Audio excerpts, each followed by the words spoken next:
SOG પોલીસને મોટી સફળતા મળી છે। કાશ્મીરમાંથી કલમ 370 હટાવ્યા બાદ ગુજરાતની સુરતની એસઓજી પોલીસે કુખ્યાત ગણાતા કાશ્મીરના અનંતનાગમાંથી આરોપીને પકડી પાડ્યો છે।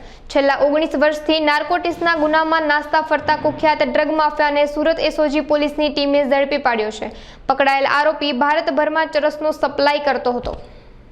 2006ની અંદર એક ચરસનો મૈદરપુરા પોલીસ સ્ટેશનમાં કેસ થયેલો 10 લાખ ને 25,000નો જે તે વખતે મુદ્દામાલ હતો।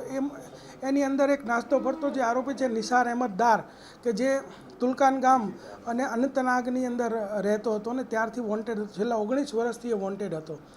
તો અમારા એસઓજીની ટીમને અમારા હેડ કોન્સ્ટેબલ રામજીભાઈને બાતમી મળી કે ત્યાં આનું લોકેશન છે ને મળી શકે એમ છે, એટલે એમણે ઉચ્ચ અધિકારીઓની પરવાનગી લઈ અને સેન્સિટિવ વિસ્તાર હોય અને લેખિત પરવાનગીઓ આપવામાં આવેલ। ત્યારબાદ તેઓ ત્યાં અનંતનાગ પહોંચ્યા, ત્યાંના એસઓજીના પીએસઆઈ સાથે સંપર્ક કર્યો, આખી ટીમ સાથે સંપર્ક કર્યો અને ત્યાં વોચ માર્યા। કારણ કે જે આ તુલકાન ગામ છે એ ગામ આખું પીડીપી સમર્થિત એરિયા છે કે જે મહેબૂબા મુફ્તી છે પીડીપીના જે નેતા એ બીજબહેરાના છે અને બીજબહેરા તાલુકામાં જ આ તુલકાન ગામ આવેલું છે।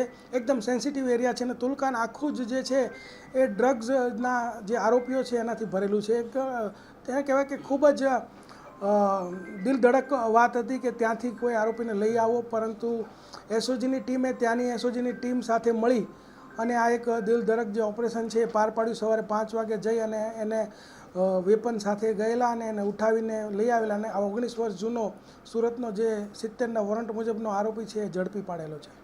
આરોપીને પકડી પાડવા માટે જે નામ એટલા માટે આપવામાં છે કે કાશ્મીરની અંદરથી આરોપી લાવવાનો હતો એટલે એને આપણે મિશન કાશ્મીર એવું નામ આપેલું હતું અને સવારે 5 વાગે ઊંઘતો હતો તે દરમિયાન જ એને ઝડપી પાડ્યો છે। એ અગાઉ એના ઉપર વોચ રાખવામાં આવી હતી કે શું એ પ્રવૃત્તિઓ કરે છે।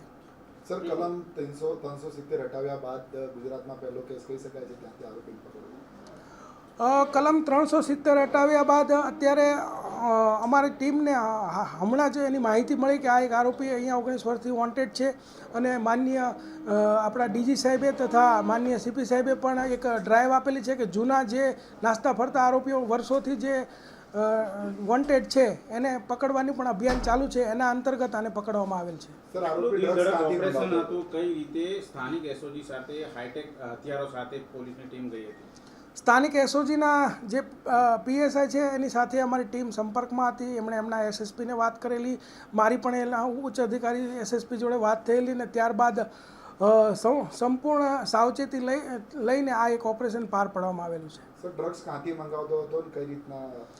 આ ડ્રગ્સ જે છે એનો કેસ 2006માં થયેલો અને રાજેશ ખત્રી નામનો એક આરોપી જે તે વખતે આ ડ્રગ્સ મંગાવ્યું હતું ચરસ અને આ પકડાઈ ગયેલા। ત્યારબાદ આ ભાઈ જે નિસાર અહેમદ ડાર છે તે વોન્ટેડ હતો।